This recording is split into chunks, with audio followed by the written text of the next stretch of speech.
So good morning, everyone. It is good that so many people are here and all are related to the hydrogen field. And the previous speakers have really shortened my job, so I will try to complete in the time allotted. So if we see that hydrogen itself is such a topic that it is very much required and the time is right now here. We have to utilize it to the extent possible that since the climate change is happening very fast and we are like seeing various changes and the effects are also there that our top cities are most polluted ones. We have to control our waste also and the clean, everything has to be clean. Like waste is also emanating methane, and methane is 84 times more potent than CO2 as a greenhouse gas. So we have to utilize this as an opportunity. If we don't take care of the situation now, it will be a great risk to India. And urgency is so much that we have to not only think of electricity. Electricity is just 18% of the energy requirement. We have to clean the balance 82% also. So we have to use hydrogen to the extent possible, and it is so versatile that it is used everywhere, like from refining, fertilizer, steel, chemicals as a feedstock, and then it can be used in power generation, in blending with natural gas, or in transportation, and directly in fuel cells and can be used for electricity.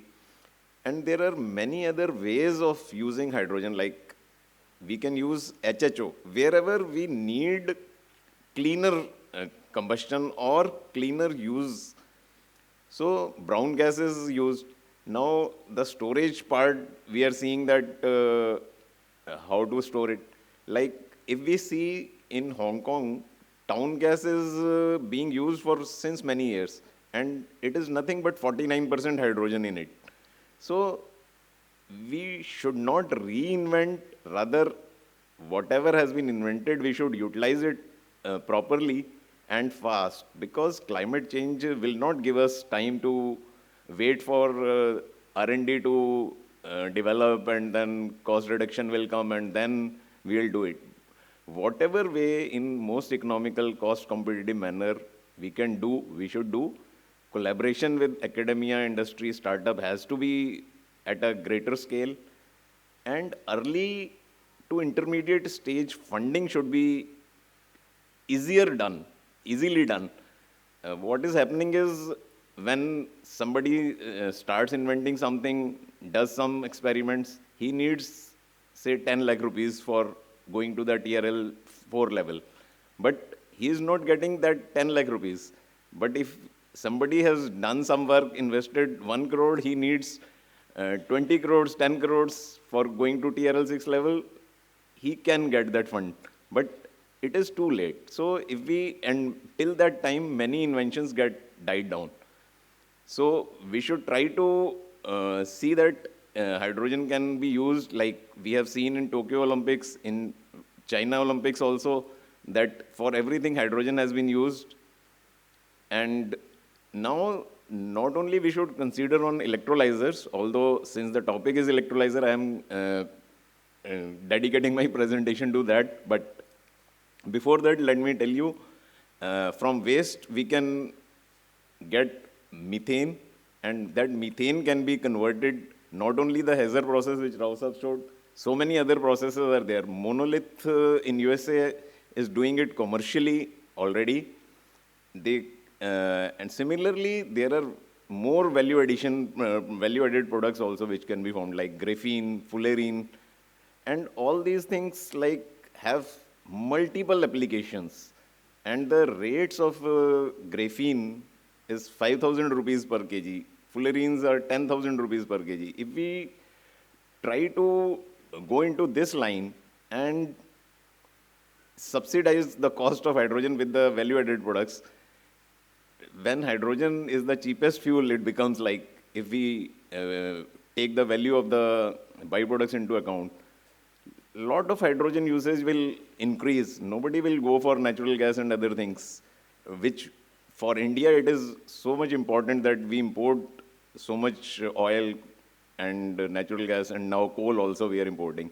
So when we have billions of tons of waste accumulated, we can utilize that waste by encouraging these technologies, and electrolyzers also simultaneously can develop. And I have shown here 4 electrolyzers.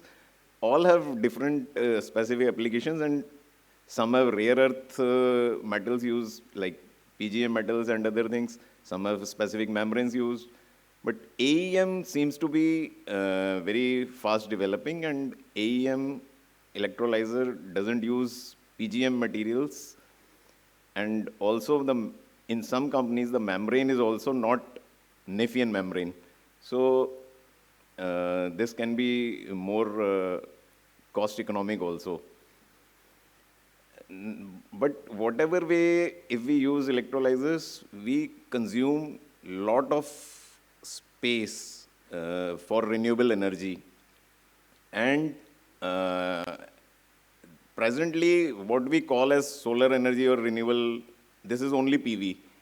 Rao Saab hinted at CSP, but CSP is something which is not research. It is already 7,000 megawatt plus capacity is installed across the world. But somehow we have not yet concentrated on that, on big scale projects. The cost in the Licana project in Chile has 2.70 per unit it has come for 24/7 renewable power. And we are still debating whether with a country which has 330 days of sunlight, 360 days of sunlight, whether we should go for this technology or not for power. And not only power, our 40% load is heating cooling load. So with the CST part of the concentrated solar, we can shift a lot of heating cooling load to off the grid, and we can save lot more money by avoiding new coal-based and other power and other transmission and distribution infrastructure. We can converge the base load and the peak load, and maybe for many years, some additional capacity of fossil-based may not be required. CSP-based technologies, if we use, and which are quite mature now. Although, like electrolyzers, they will also keep on maturing, but even at this stage, when the grid market waste renewable energy is being sold at 6 to 8 rupees, 10 rupees, 12 rupees, firm energy I am talking about, we can always go for this and make it for high insolation, high DNI areas should be reserved for CSP. Because once we put these PVs like we are doing in Gujarat and Rajasthan, which are incidentally very high DNI areas, 1800 plus DNI is there. So once PV is fit there, how we will put this CSP? Unless it is high time we decide to reserve these areas for CSP and bring in more big tenders for purchasing renewable power. The companies are ready to come. They have the supply chain ready, and many things are being made in India itself and being exported, because here nobody is caring for CSP-based power, which is the cheapest and more clean. If we see that PV waste, there is embodied carbon itself around 40 gram per unit of electricity generated. And we have our green hydrogen policy, which says that 2 kg CO2 equivalent non-biogenic carbon per kg of hydrogen. So if we are using PV, how we can get within 2 kg this hydrogen? So it won't be green that way.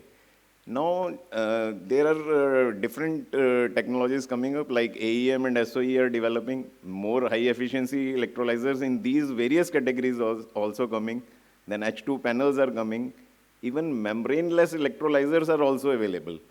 And miscellaneous technologies like seawater electrolysis and some addition of light energy to the electricity and magnetic field and magnetic energy to the electricity also adds in lowering the cost of hydrogen production.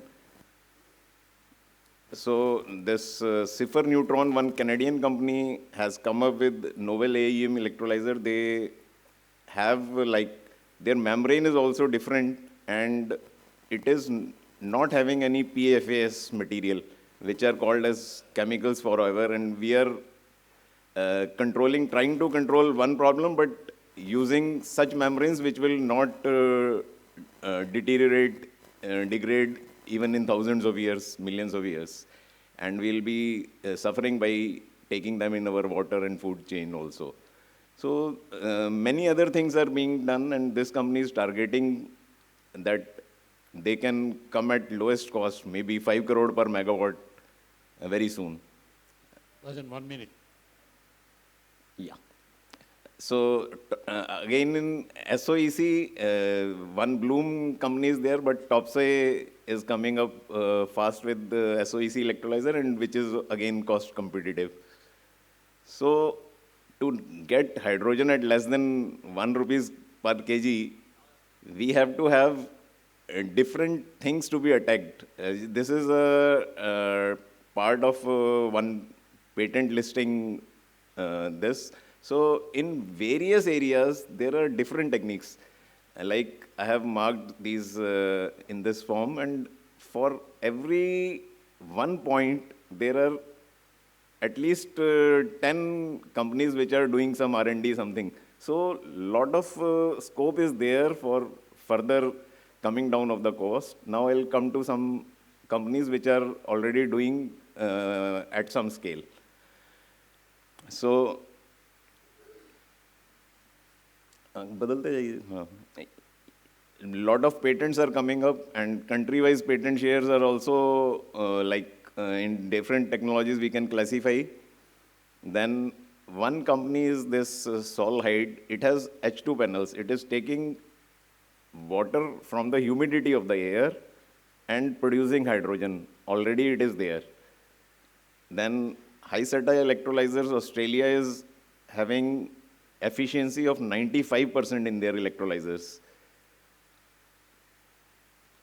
Then advanced ionics Symbiont technology is there, which is using only 35 kilowatt hour per kg of hydrogen. Then our IIT Bombay scientists have used this external magnetic field to increase the efficiency. HiStar and Semcon are collaborating for better electrolyzer technologies. Then IIT Madras has recently demonstrated one seawater electrolyzer which can use directly the seawater. Our NTPC Netra has also developed one seawater electrolyzer.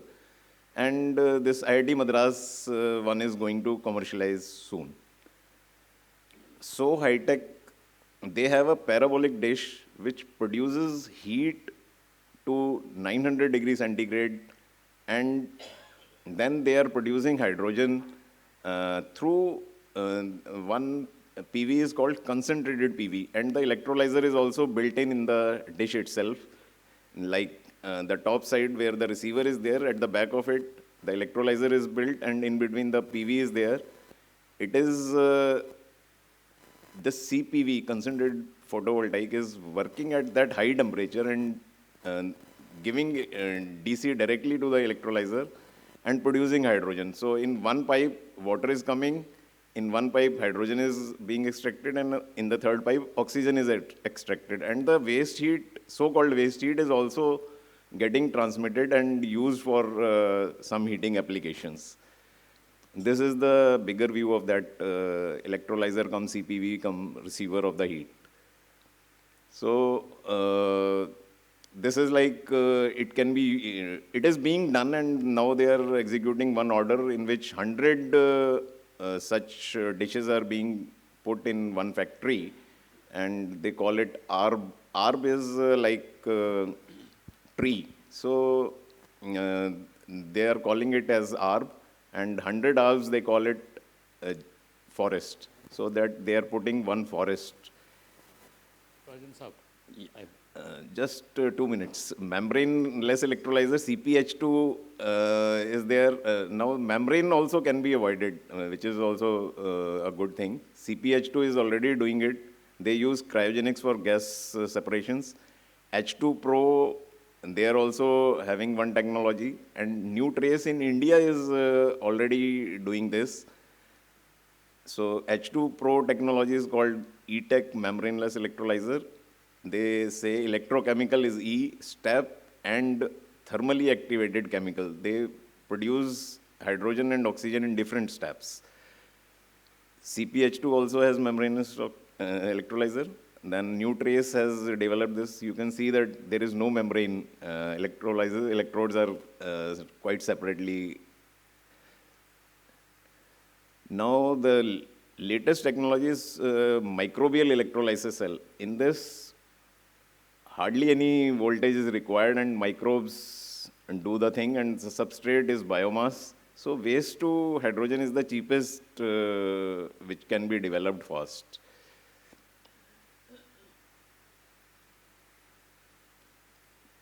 Now Petronas and UKM have tied up to increase the PM electrolyzer efficiency by 20%. Advanced Ionics has also one electrolyzer. INEOS has this. And we see that top producers of critical materials are not, at least not India. So we have to concentrate on waste to hydrogen and use CSP-based electricity to reduce the cost of overall thing. Like 60 to 70% cost is electricity only. And if we use PV, we can not get firm power whole 24 hours. So we have to distribute it, like 5 electrolyzers are required during the day. And even that PV energy has to be firmed up through batteries or something. With CSP, we can use 1 electrolyzer whole day. So it reduces the capacity cost of electrolyzer, and also the electricity becomes cheaper. So I have done some calculations. We can get even less than 200 rupees per kg hydrogen through electrolyzers also, if we use CSP and the 1 electrolyzer for higher COF of 100%. So now it is clear that H2 has minimal imported material content. Even EVs have a lot of imported thing embedded. So for India, best way is to have the cleanest thing at the cheapest. And we should upfront invest in these technologies, in these vehicles, in these industries, and try, if we do it fast, then we can utilize the cost reduction also during the years which will come, because unless we invest now, we will not be able to develop further and make it cheaper for us. So initially we will have some cost here, but that will be for, say, 10% of the requirement if we see the long term. But in that 90%, we will have the decreasing cost. So overall cost to the economy will be much lesser than what if we don't do it now. And all this is required to understand that even H2 in CNG, if we use it, it is quite economical. Even if we are increasing trajectory of temperature rise, we can make it stable or towards downward side by reducing the GHG emission, by controlling those emissions which are already happening, like wet waste is emanating methane in any case. If we trap it, we can use it for our purpose and cut our imports also. Sir Rajan, we're running out of time, sorry. So H2 cars are already there. Toyota has already done, and this is the experiment which we did for HCNG buses. 70% reduction in emission was there. No investment on the engine side, only the tuning, 5,000 rupees, Ashok Leland person took and did it, and cost was also not much. 70% reduction, we can do it. So such things, if we do it during the first 3-4 years, 5 years, till the hydrogen things get scaled up, and till that time we can use these things. So basically, policy recommendation, I would say carbon intensity should be measured instead of color of the hydrogen, and it should be certified. Funding of pilots should be there, easily available through government PSUs and whatever ways through private entrepreneurs. De-risked and long-term finance by banks and institutions should be there. Carbon market regulation should be brought up fast. Yes, thank you. Right. So just the last slide is this. Next. There are two more speakers. I'm sorry. Please close it. Conclusion, just last slide. Back. Improvements in electrolyzer are coming up. Still, there is a lot of scope. Cost reductions will occur, but if we do it fast through various other means of hydrogen, additional benefits, cleaner environment, clean energy, more jobs, lesser migration, lesser imports, higher exports, we would be able to export steel, etc., with cheaper hydrogen through waste and other things, and value-added products from the methane. It will be like protecting planet, people, and prosperity. Win-win for all it will be. Thank you. Thank you.